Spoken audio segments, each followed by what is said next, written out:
All right, so I've gotten a lot of questions about how do you inspect a precision sailboat, or really any sailboat.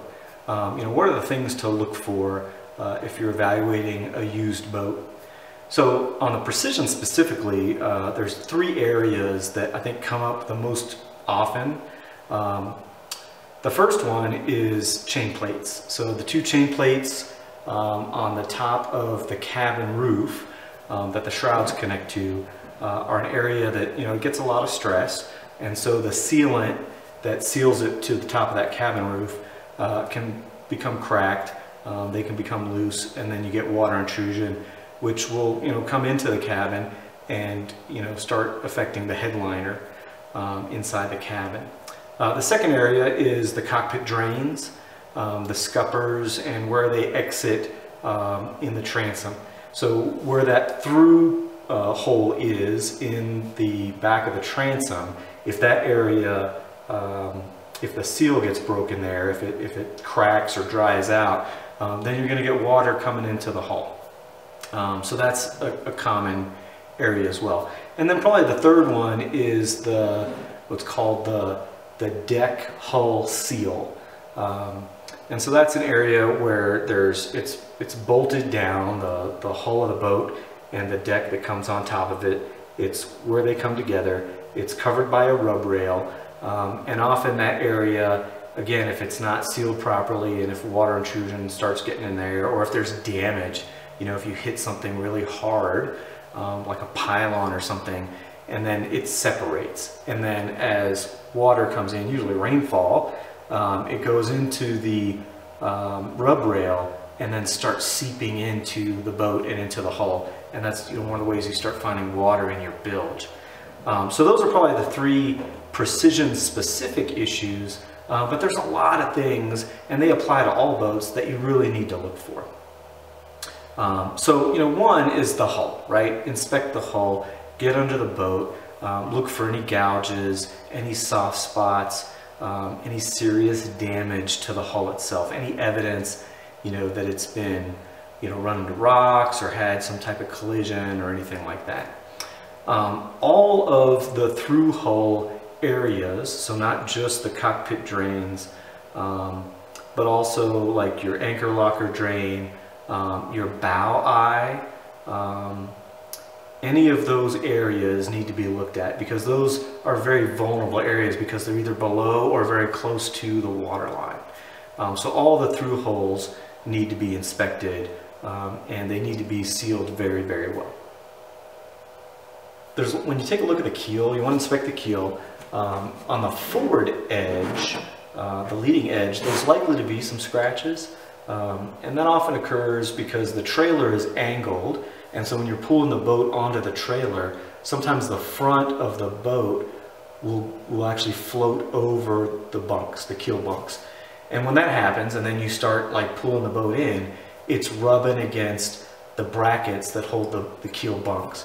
So I wrapped mine with some rubber from some bicycle tires to prevent that.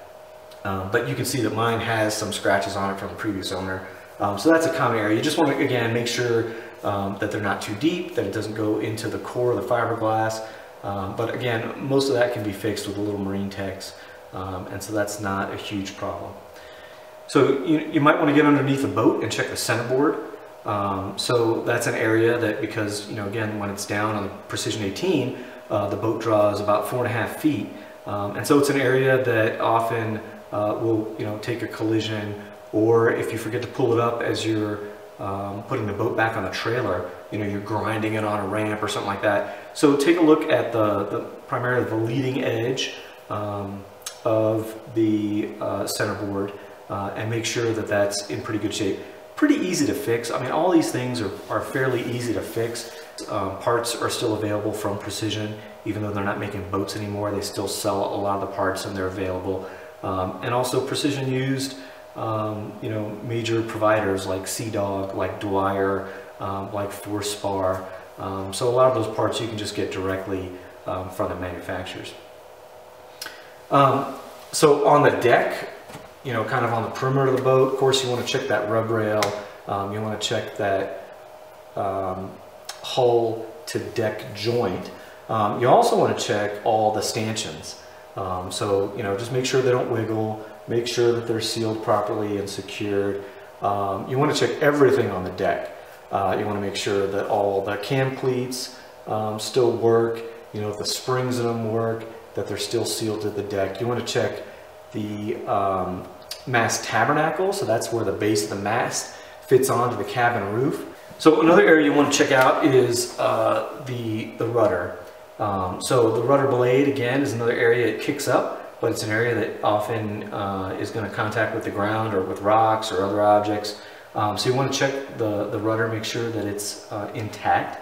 Again, probably pretty easy to fix depending on what kind of shape it's in.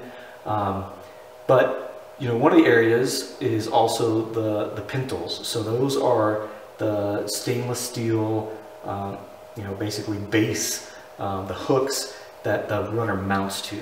And that's another area where, they can suffer from fatigue. So they become cracked, the pintles can break off. They're actually designed to break off pretty easily if the rudder takes a serious hit and doesn't kick up.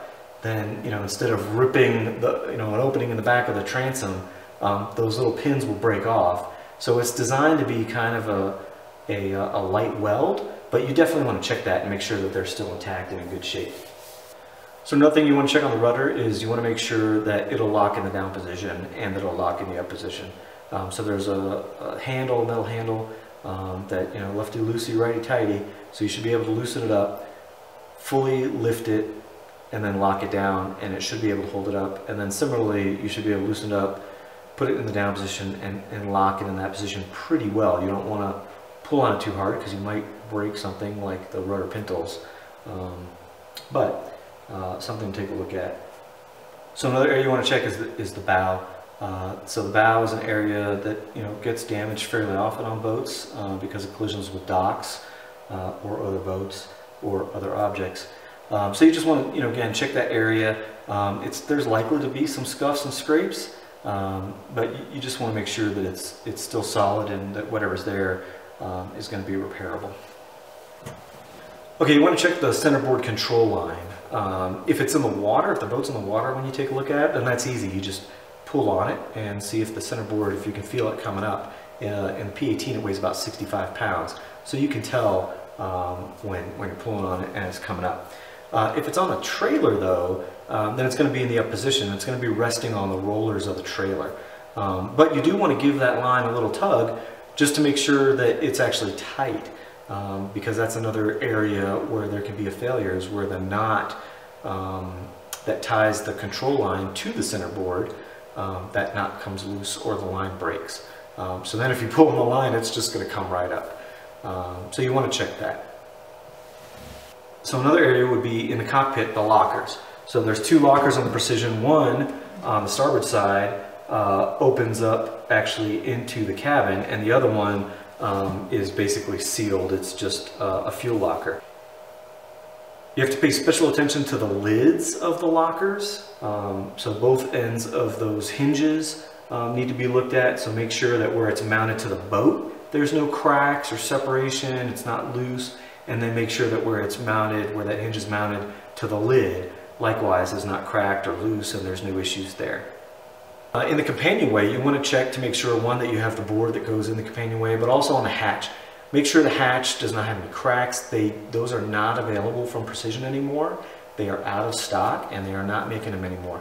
So you want to make sure that your hatch is either in good shape or is in repairable condition. Because if you need to replace it or if it's completely missing, that's going to be a major problem. Okay, so inside the boat, one, you want to look at the floor of the boat. So there's there should be little black covers for the bolts that hold the centerboard assembly. So that's the actual pennant where the centerboard swings on that pennant. And so you want to check that for any, obviously, sign of leaks, but also any rust. Because if there's rust in there, then there's probably water, it's a good indication that there's water treatment happening. You can also open up the access ports that are underneath the cooler. So those two inspection ports is what they're called actually. They basically open up to the bilge. So you want to check the bilge, get a flashlight, take a look inside there. It's probably going to be pretty mucky and kind of dirty, but there shouldn't be a lot of water in there. It might be a little damp or a little moist or just have a small little bit of water, but there shouldn't be like several inches of water in there, because that means that you have some significant leaks, either from below or from rainfall that's falling on the decks and then coming in somewhere into the boat and ending up in the bilge. So you want to check that area out. You want to make sure that the boat comes with the cooler, which has an integrated teak step. Obviously, you could probably find a replacement cooler, but the boat should come with a cooler that specifically fits into that slot, and then there's a line that comes around with a horn cleat that goes through 2 anchors on the cooler itself. And so you want to make sure that you have that cooler with the boat if you can.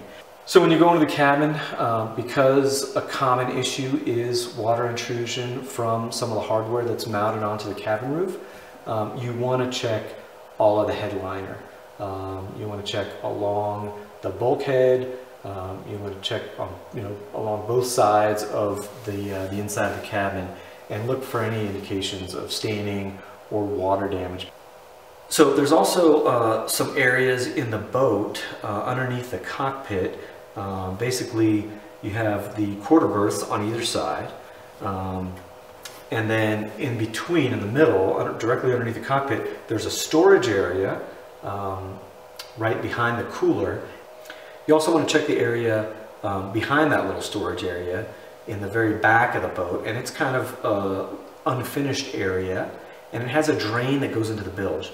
So if your swim ladder, your motor mount, your rudder pintles, if your cockpit drains, or your stern pulpit, if any of those things are leaking, that water is going to go into that area, and so you're going to see staining or maybe even standing water in that area, and then it's going to go down a channel down the middle into the bilge. So that back storage area can also be, and the through holes for the cockpit drains, the scuppers, can be looked at through a small inspection port in the transom. So you can get a flashlight and look in there and see what those look like. And then you can also open up the battery compartment and kind of stick your head in there and take a look. And so that's 2 ways to access that area. You want to make sure that the V-berth insert cushion is there. So you'll notice that mine is a different color, and that's because when I bought my boat, it wasn't there. And that's it's available from Precision, but they don't have all the matching upholstery, and it's super expensive. But I went ahead and bought mine because we like to overnight on the boat, and I just kind of live with the different color. As far as the trailer, so my trailer is a Magic Tilt. I know not every Precision boat has a Magic Tilt trailer, but Magic Tilt still makes trailers. And so I've actually had to order parts from Magic Tilt on my trailer. And so, the nice thing about trailers is that it's going to be a lot easier to find people to work on them than to work on your boat. And you can still get parts.